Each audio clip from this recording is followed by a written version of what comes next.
Thank you, Mr. Chairman.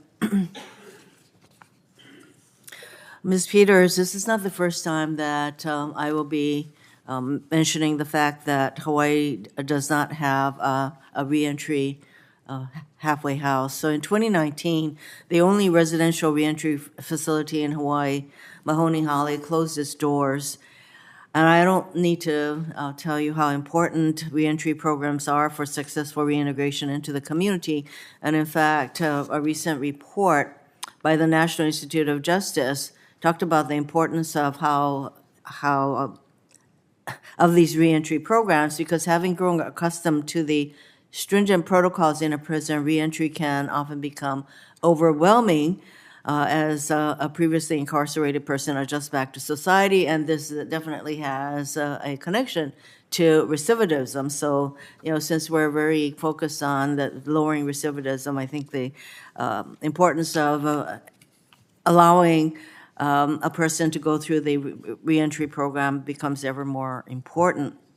So, in 2019, and I have been contacted by persons who have pointed out the lack of a reentry program, and I just want to mention in 2019, a Hawaii resident incarcerated at the Women's Federal Prison Camp in Phoenix, Arizona, reached out to my office, and she expressed dismay that Mahoney Holly was closing because it meant there would be nowhere for her to go when she was ready to transition back to society. And she asked, what is going to happen to all of us prisoners from Hawaii and Guam?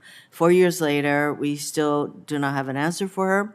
In 2020, my office was contacted by a woman whose husband was sentenced to a halfway house in Oregon because there was nowhere for him to go in Hawaii.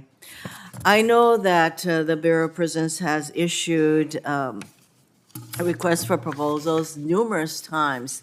And since you have not been getting any responses to that, have you determined what is the reason that you have not gotten any responses to your RFPs? And could one of the reasons be that there's some sort of a requirement that the program, that is the people running the program have to own the facility?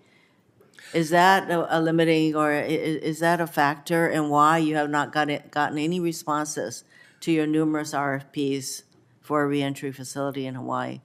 Thank you, Senator. Well, this is very important to me. I know that you mentioned this during the last hearing a year ago, and this is something that we have been working on.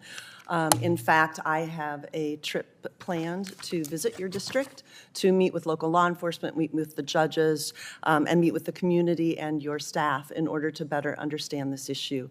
We have received notice that the Day Reporting Center, it looks like that is going to be under contract, and so we're hoping that that is going to be a small step in the right direction, but we need a residential reentry center on the island.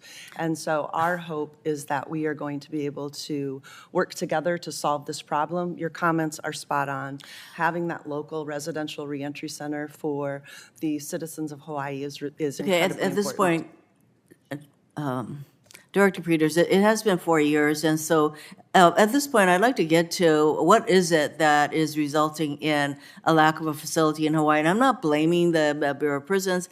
Perhaps we need to work with the state of Hawaii because the previous people who were running the facility had leased the space from the state, and maybe we need to work with the state of Hawaii to provide the property, some kind of a resolution to this situation so that we can have a better response for the people who have been contacting me.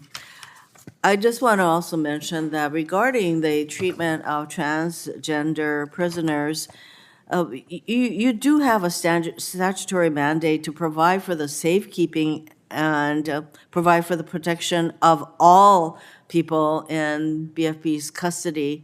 And that also means that you do need to take into consideration a transgender prisoner's views on his or her own safety, and that weighs in the decision of how to provide for the safety of that person. Is that not so? That is absolutely correct, Senator. We take into account their views as well as everyone's views on where they think that they can be better served from a safety security perspective or a programming and treatment perspective. And we take safety and security of the assignment of those individuals very seriously. Thank you. Thank you, Mr. Chairman. Senator Grassley. Thank you and welcome to the committee. On December